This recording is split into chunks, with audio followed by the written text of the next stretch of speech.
Paz, Senhor, os irmãos. Amém.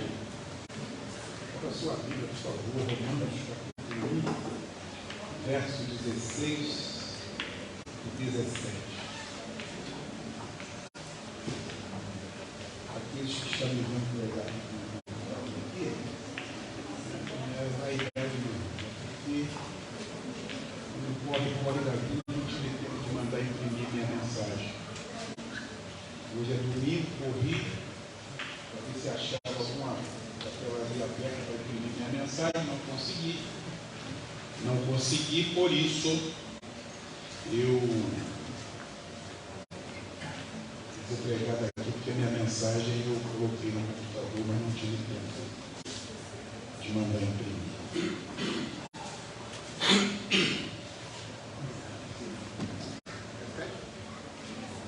Romanos capítulo 1, verso 16 e 17.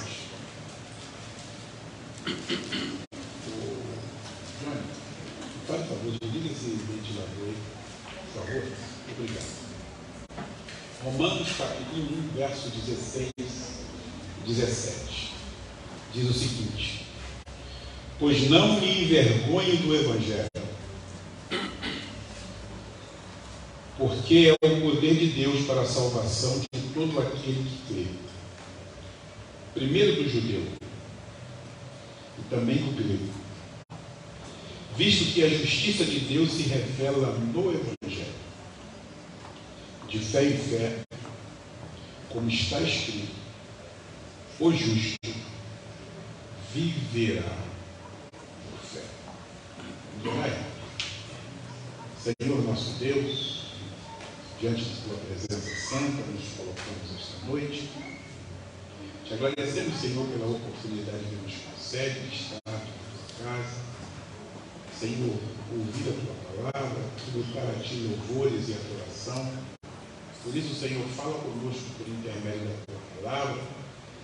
Nessas 5 semanas, Senhor, que vieram consecutivas, mês da Reforma Protestante, e nós te pedimos, Senhor, que essas palavras que foram pregadas, que elas possam criar raízes nos nossos corações.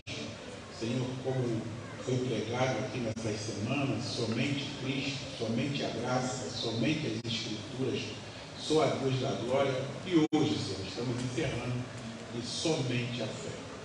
Que nós possamos ser edificados pela tua palavra. Assim pedimos e já te agradecemos em nome de Jesus. Amém. Poderia ser. Pois bem, irmão, hoje nós estamos indo para a 5ª mensagem a respeito da Reforma Protestante. Que nós aprendemos aqui, foram falados nesses 5 domingos, esses 5 temas importantes para a Reforma Protestante, que foi comemorado nos seus 505 anos, agora na última segunda-feira, dia 31 de outubro. Mas eu quero compartilhar com você a respeito desse tema, somente a fé, o único meio pela qual a graça é recebida. Se nós olharmos o contexto da Reforma, se você for olhar, estudar um pouco a respeito da Reforma, esse é um dos versículos-chave da Reforma Protestante, quando Lutero, através da leitura das Escrituras, ao ler este versículo, esses 2 pequenos versículos, trouxe um entendimento totalmente diferente daquilo que ele outrora estava vivendo. Ele compreendeu que a fé é o único instrumento pelo qual nós somos salvos, pelo qual nós somos justificados, pela qual a graça é recebida. E a fé é o único meio que nós alcançamos, que nós recebemos a justiça de Deus. É o único meio pela qual a graça é recebida, a justiça de Deus é concedida ao pecador. Que relação há entre a justificação e a fé? É preciso lembrarmos que o fundamento de sermos nova criatura é a graça de Deus revelada na cruz através do sacrifício de Cristo. Para que a justiça de Cristo nos seja imputada, Somente pela fé a recebemos. A fé não é a base da nossa justificação. A fé, mas sim o único meio pelo qual recebemos a justificação. Ela é, podemos assim dizer, o caminho pelo qual a justiça é colocada em nossa conta. Então é através da justificação, através da fé, que nós somos declarados justos. E Paulo vem, através desses 2 versículos, trazendo grandes riquezas que se encontram nesses versículos que acabamos de ler. Paulo escrevendo à igreja de Roma, Paulo vem tratando na sua carta, uma carta chamada um tratado teológico, o livro de Romanos. Ele vem falando da justificação pela fé. Ele vai trazer esse ensinamento à igreja de Roma, coisas riquíssimas que para nós foram deixadas nas Escrituras. A primeira coisa que Paulo fala nesse versículo, ele diz: não me envergonho do Evangelho. A primeira coisa que nós temos que entender, que no contexto do Império Romano, qualquer mensagem vinda de César, o imperador, de imediato chamava a atenção das pessoas, chamava a atenção dos romanos. Quando o imperador escrevia alguma coisa em relação ao Império Romano, as pessoas, os cidadãos que faziam parte daquele reino, chamavam a sua atenção de imediato. Por isso Paulo estava pronto para pregar o Evangelho de Cristo, do qual ele não se envergonhava, pois o mesmo vinha de Deus, e outrora havia sido prometido por intermédio dos profetas nas Escrituras. Por isso Paulo não se envergonhava. Se você olhar o capítulo 1 de Romanos, no versículo de número 1, ele começa a sua carta dizendo da seguinte forma: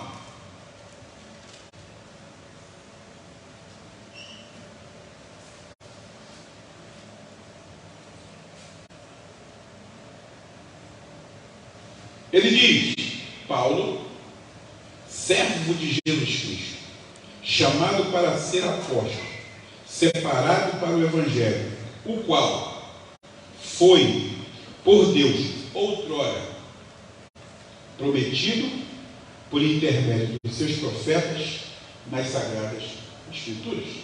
Então ele não vem falando de algo novo, ele vem falando de algo que havia sido prometido pelos profetas nas Santas Escrituras. E ele vem trazendo à baila esse assunto que talvez muitos não tinham entendimento por completo. Então Paulo não poderia se envergonhar de algo que foi criado pelo próprio Deus, porque o Evangelho não era de Paulo, o Evangelho era do próprio Deus, que foi prometido nas Escrituras por intermédio dos santos profetas. Por isso Paulo não tinha vergonha, não tinha de que se envergonhar. Se o edito do imperador chamava a atenção das pessoas, uma palavra vindo da parte de Deus teria que chamar muito mais a atenção do que o edito do imperador. Por isso que Paulo não ia se envergonhar.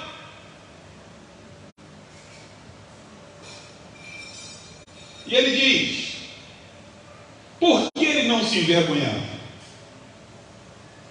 Porque o Evangelho é o poder de Deus. Por que se envergonhar desse poder? Não tinha motivo para ele se envergonhar. Essa era uma coisa que Roma mais se orgulhava: poder. A Grécia se orgulhava da filosofia, mas Roma do poder. E Paulo estava pronto para anunciar o que é mais sublime e eficaz: o Evangelho de Cristo, que é poder de Deus, sabedoria de Deus, para livrar o homem do juízo de Deus e do poder do pecado. Porque o Evangelho tem esse poder. Se você abrir as Escrituras no livro de 1 Coríntios, capítulo 1, versículo de número 30, se eu não estiver equivocado, você vai ver que lá diz que o Evangelho é poder de Deus, sabedoria de Deus, para livrar o homem do juízo de Deus e do poder do pecado. O Evangelho tem esse poder de transformação. O Evangelho tem esse poder de fazer com que o homem seja alcançado para viver uma nova vida. Então, o Evangelho que Paulo estava anunciando, para ele era um prazer, não tinha de que se envergonhar, porque ele estava anunciando algo que era poderoso, algo que tinha um poder tremendo da parte de Deus. Por isso, ele diz que o Evangelho é o poder de Deus, que tem poder de transformar vidas. Mas como esse Evangelho tem poder para transformar a vida? Ele diz no texto: a todo aquele que crê. Primeiro do judeu e também do grego. Não era uma mensagem exclusiva a judeus. É endereçado aos que procedem de toda língua, tribo, povo e nação. Se você abrir sua Bíblia no livro de Apocalipse, capítulo 5, versículo 9, a salvação está endereçada a toda tribo, língua, povo e nação. Então esse Evangelho, aquele que crê, que está inserido no contexto de uma nação, de um povo, de uma língua, ele está inserido nesse contexto para ser alcançado por este Evangelho. O Evangelho foi transmitido primeiro para o judeu. A primeira pessoa a ter o privilégio de ouvir esse Evangelho foi o judeu, no ministério de Cristo e no ministério dos apóstolos. E depois aos gentios, pelo ministério do apóstolo Paulo. Deus não busca as pessoas que têm um comportamento exemplar para serem salvas, mas é necessário crer. Só aqueles que creem. Essa palavra crer no grego quer dizer crer e fé têm a mesma raiz. Crer é confiar. É depositar a sua confiança. Em quem você tem depositado a sua confiança?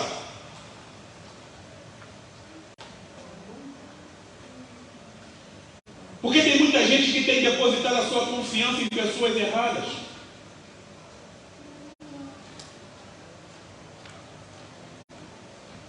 Tem muitas pessoas em vários segmentos da sociedade, que eu não quero entrar no caso aqui, a questão, mas estão desesperançosas porque depositaram as suas confianças em quem não deveria depositar. A sua fé, a sua confiança está depositada em quem? Somente a fé, mas em quem?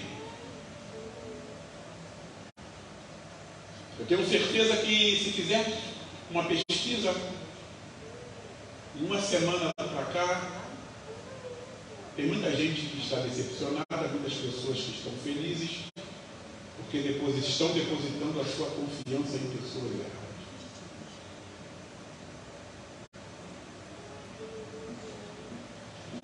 Então, na verdade, crer é confiar.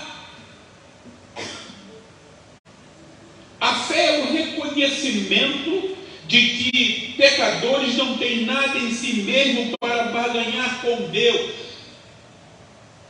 A fé é um reconhecimento que você não tem méritos, que você não tem nada para que você possa oferecer para barganhar com Deus para receber a salvação. Como Calvino definiu, a fé é o firme e seguro conhecimento da dádiva da divina benevolência para conosco, fundado sobre a veracidade da promessa graciosa feita em Cristo. Não só é revelado à nossa mente, mas também selado em nosso coração mediante o Espírito Santo. Definição de Calvino. Se você foi alcançado, a fé que você tem era um dom. Não é exclusividade sua. Porque a Bíblia diz em Efésios capítulo 2, pela graça sois salvos, mediante a que não vem de vós, é dom de Deus. É a maravilhosa graça de Deus que faz com que o nosso coração possa ter fé, para que possamos ser alcançados. Não são os nossos predicados, não são as nossas qualidades que faz com que você tenha fé. A fé é um dom exclusivo de Deus, porque a salvação, como diz em Jonas capítulo 2, versículo 9, vem do Senhor, não vem de você.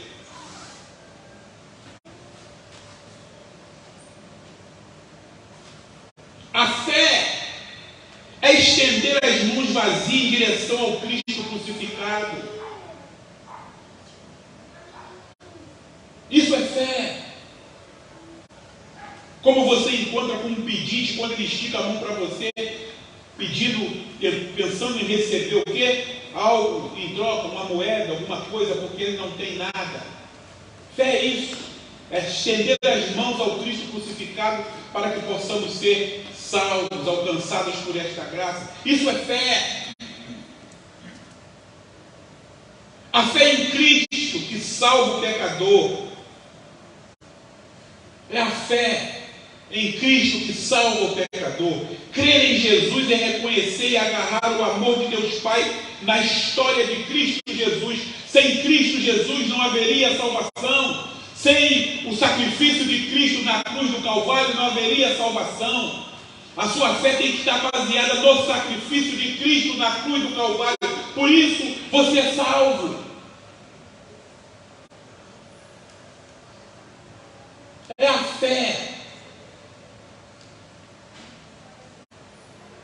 que nos coloca nesse patamar.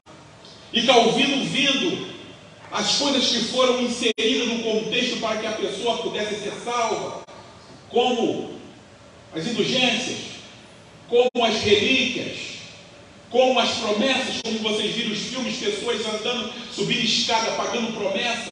Não é isso que faz com que nós alcançamos vitória da parte de Deus, porque tudo foi conquistado na cruz do Calvário. Tudo que Jesus conquistou na cruz é direito nosso.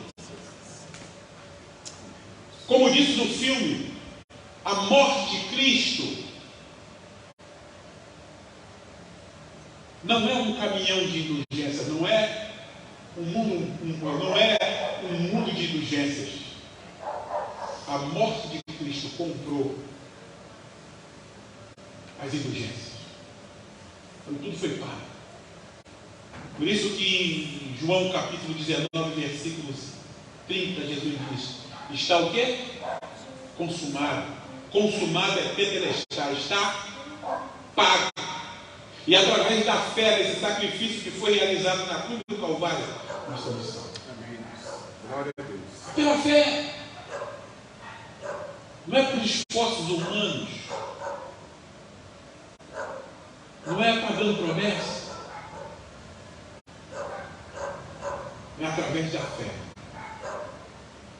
do Cristo crucificado, mas que ressuscitou no terceiro dia para que nós pudéssemos ser salvos. É nisso que a tua fé tem que estar depositada. É nisso que a tua fé tem que estar arraigada. Somente pela fé.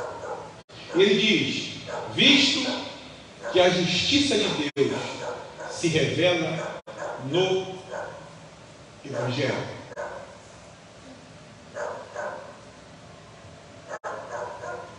Através da morte de Cristo, Deus revelou sua justiça. Ao punir o pecado e na ressurreição de Cristo, revelou sua justiça, oferecer salvação ao pecador. Nós deveríamos estar naquela cruz cravada pelos nossos pecados, mas Cristo foi para a cruz em nosso lugar, e os nossos pecados, as nossas dívidas foram depositadas em Cristo, e os créditos de Cristo foi depositado em nossa conta. Por isso que a justiça de Deus, ela se revela no Evangelho. O Evangelho é as boas novas da salvação e mostra o que Cristo realizou por mim e por você naquela cruz. Agora vem a pergunta: como é possível um Deus santo perdoar pecados e assim permanecer santo?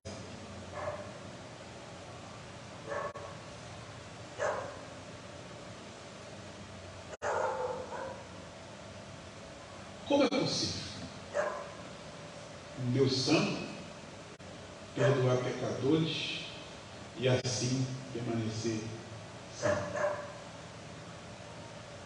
A solução vem por intermédio do Evangelho. Pois pela morte do seu Filho Jesus Cristo, Deus pôde ser justo e justificador. Romanos capítulo 3, verso de número 26, nos mostra isso. Tendo em vista a manifestação da sua justiça no tempo presente, para ele mesmo ser justo e o justificador daquele que tem fé em quem? Jesus. Então, através do Evangelho,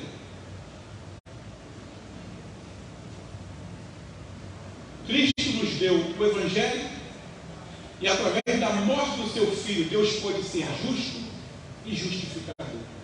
Porque Cristo morreu no meu lugar, e a dívida que eu tinha, Ele tomou para si. E os créditos que Ele tinha, Ele depositou na nossa mão. Nos fazendo o quê? Justos. E o texto diz: o justo viverá por fé. No Antigo Testamento, a justificação se dava pelas obras. O homem tinha o entendimento que se ele fizesse as coisas da forma correta, ele seria justificado. Mas ninguém tem condições de cumprir a lei na sua totalidade, porque o homem peca. Porque o homem não tem condições de cumprir a lei na sua totalidade. Mas o pecador, ele logo descobriu que ele não era capaz de obedecer à lei de Deus. Então, através das obras, como diz Gálatas, ninguém é justificado. O homem não tinha condições de preencher todos os requisitos que a lei exigia. Apesar de ter se passado muito tempo, tem muita gente que se acha justa. Tem gente que olha para si e fala assim: eu sou uma pessoa boa, eu não faço mal a ninguém, eu faço isso, eu faço aquilo outro.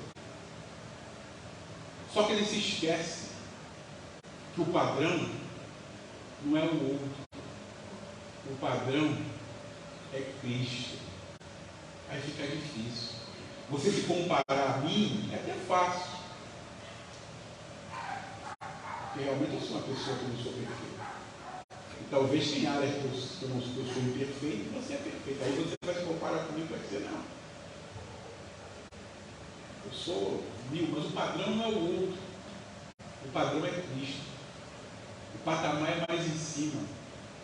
Aí não dá para comparar. Aí nós somos reprovados. Aí nós não conseguimos cumprir os requisitos que a lei demanda. E o homem, a partir dessa análise, ele viu que com as suas obras ele não poderia ser o quê? Justificado. Gálatas fala sobre isso.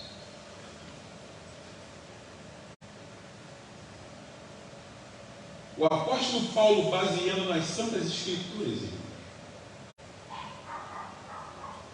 em Abacuque capítulo 2, versículo 4, mas o justo viverá pela sua fé.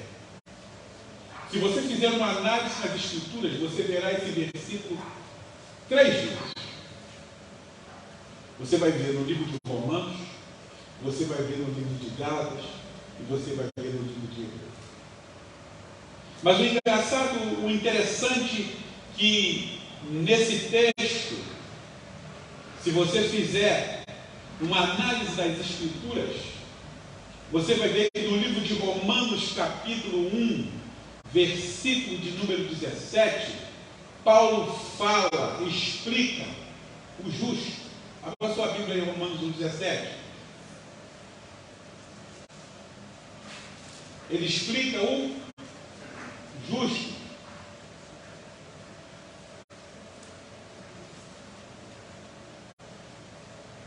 Ele diz: visto que na justiça de Deus se revela o Evangelho, de fé em fé, como está escrito, o justo viverá por fé. Então ele explica o justo. No livro de Gálatas, capítulo 3, versículo de número 11, ele explica: viverá. Gálatas capítulo 3, versículo de número 11, ele diz: é evidente que pela lei ninguém é justificado diante de Deus, porque o justo viverá pela fé. Então ele explica a forma como o crente vai reagir. Ele viverá. Ele explica o que é viverá. E em Hebreus capítulo 10, versículo 38, ele faz uma explicação pela fé. Hebreus capítulo 10, verso de número 38.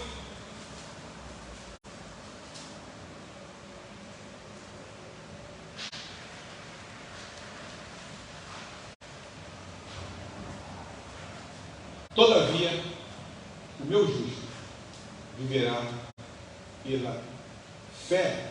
E logo a partir do capítulo 11 ele vai explicando o que é fé, que é o firme fundamento das coisas que não se veem, mas que se espera.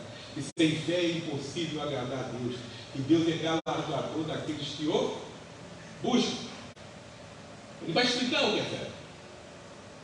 Então, na verdade, a fé nos esclarece que a justiça de Deus se realiza pela fé. Paulo vem explicando que a justiça só é imputada naqueles que têm a fé no ato de Cristo Jesus. Existem três coisas, irmãos, que são fundamentais e que estão inseridas nesse contexto que nós acabamos de ler. Muito interessante. Nesse pequeno versículo que nós acabamos de ler, existem três coisas que estão inseridas nesse processo. Primeiro, a fé.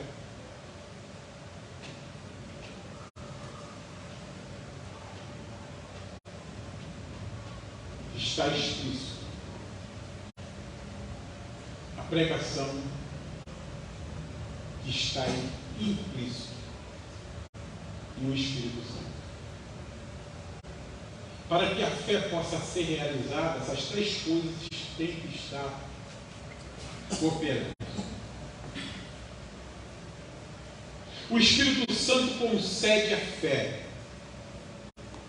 como um dom aos pecadores, para que eles recebam a justiça de Cristo. No Evangelho de João, capítulo 1, verso 12, João diz a seguinte coisa, muito interessante.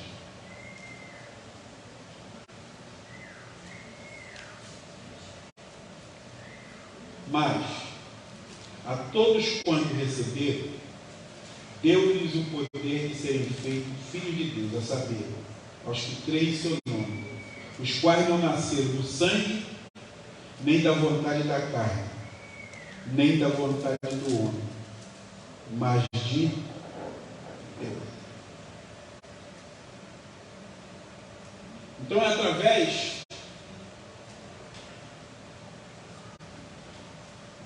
do Espírito Santo de Deus que faz com que a obra possa ser realizada no nosso coração. A fé em si mesmo não faz por merecer a salvação. A fé não cria, mas apenas recebe. Mas a fé que recebe a justiça de Cristo vem pela pregação do Evangelho. A Bíblia diz que a fé vem. Ouvir o quê? Sem palavra não há fé. Por isso que eu falo que testemunho não salva ninguém. Seu testemunho pode ser maravilhoso. Você pode ter pintado 7 e rabiscado 8.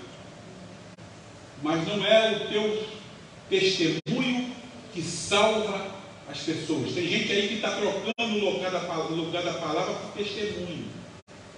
Testemunho não é pregação. A Bíblia não diz a fé vem pelo testemunho.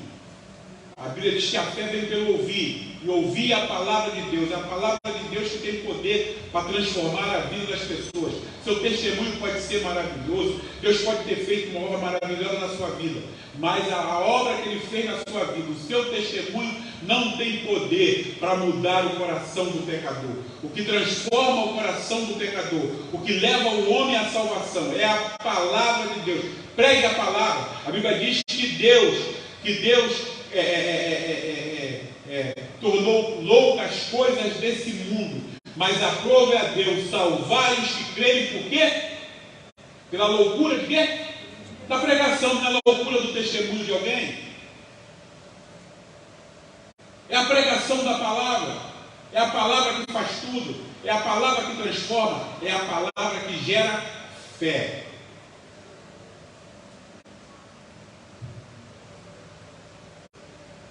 Esta fé é um dom sobrenatural.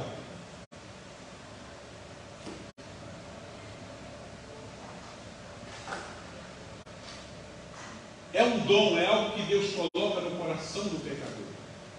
Como se tem antes em Efésios 2:8. Pela graça sois salvos, mediante a fé. Isso não vem de vós, é dom de Deus. Então é algo sobrenatural. A Bíblia diz: não há quem busque a Deus. Não há quem faça o bem. Todos se extraviarão.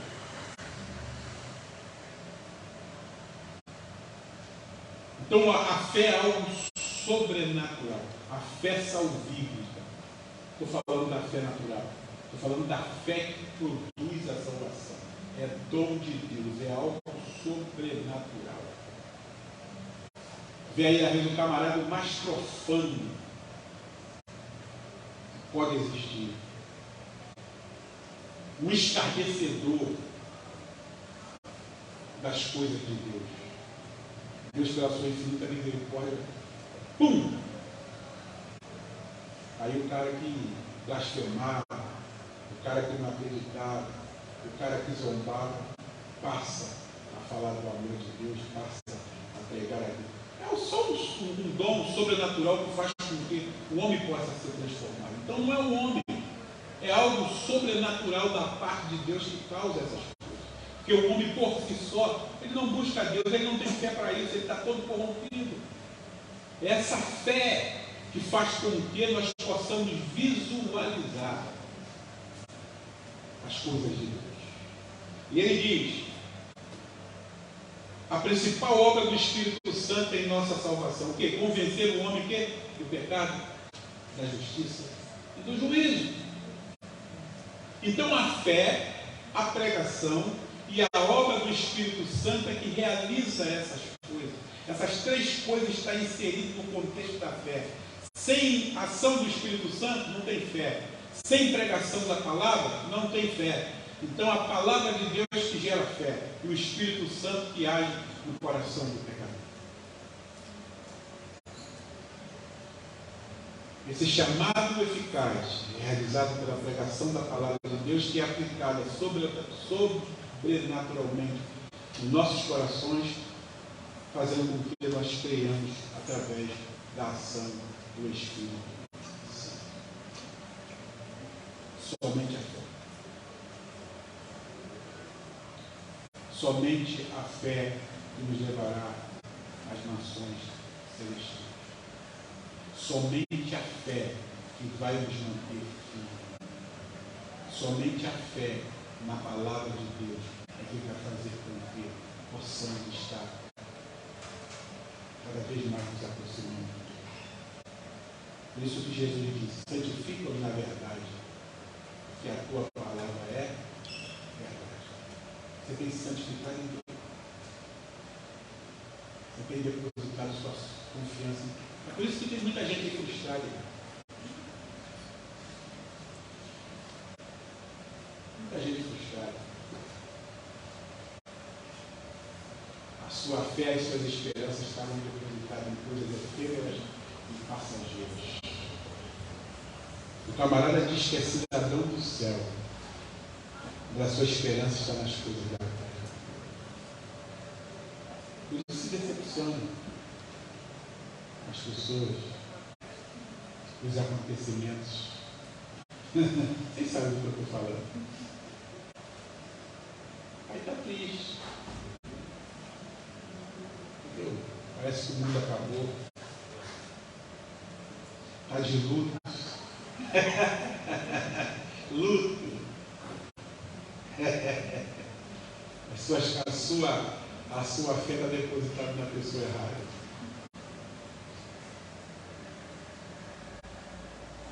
A sua fé tem que estar depositada em Cristo Jesus, Senhor nosso. Com certeza. A Bíblia diz que aquele que deposita sua confiança no Senhor jamais será abalado. Se você está abalado, é porque a sua confiança está na pessoa errada. A sua fé está depositada na pessoa errada. Por isso que o Lutero disse: somente a fé é o firme fundamento das coisas que não se veem, mas que se esperam. A Bíblia diz que Deus é galardoador daqueles títulos que sem fé é impossível agradar a Deus. Vamos orar, irmãos? Você pode ficar de pé? Eu não sei como foi sua semana, não sei como você está. Estou falando a respeito dos últimos acontecimentos dessa semana. É só quem acompanha a rede social vê muita coisa escrita, né? Muita gente decepcionada, né? De luto, de bandeira do Brasil, pessoa de luto.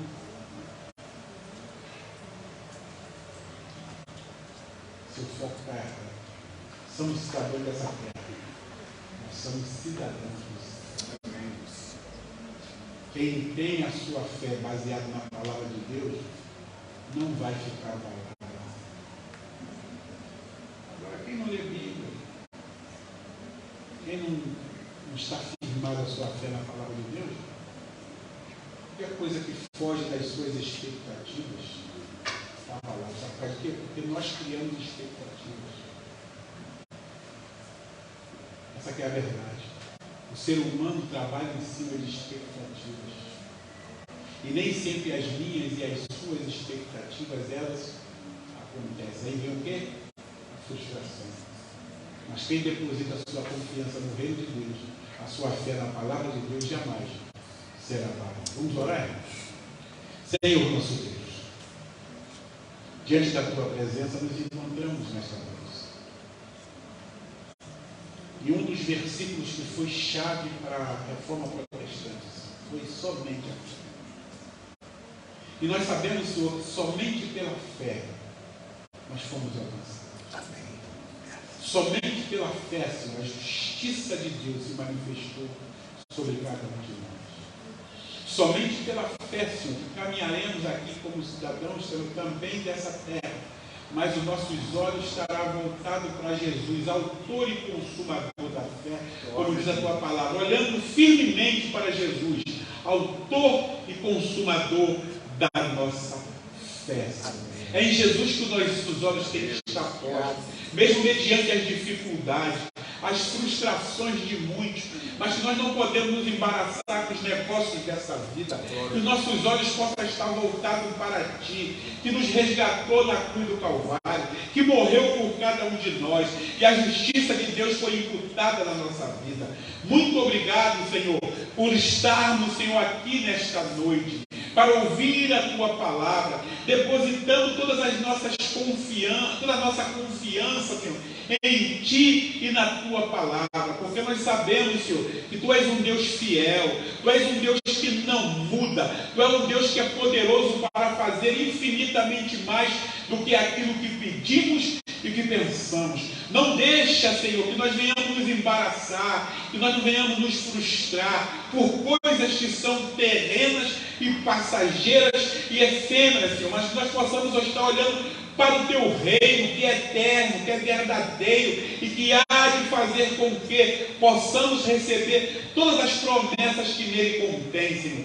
Muito obrigado pela morte de Cristo Jesus, nosso Senhor. Muito obrigado, Senhor, pelo Teu Espírito Santo em nos conceder o dom sobrenatural da fé para sermos alcançados. Assim nós oramos, Senhor, já te agradecendo pela rica oportunidade que o Senhor nos concedeu, Senhor, de sermos escolhidos por Ti, não porque somos bons, mas porque o Senhor nos escolheu. Como diz a Tua palavra, não foste vós que me escolheste, mas eu escolhi a vós, para que vá e deis fruto, e o vosso fruto permaneça. Obrigado, Senhor. É a oração que fazemos em nome de Jesus. Amém e amém. Você pode aplaudir o Senhor, né? A tua fé pode estar depositada em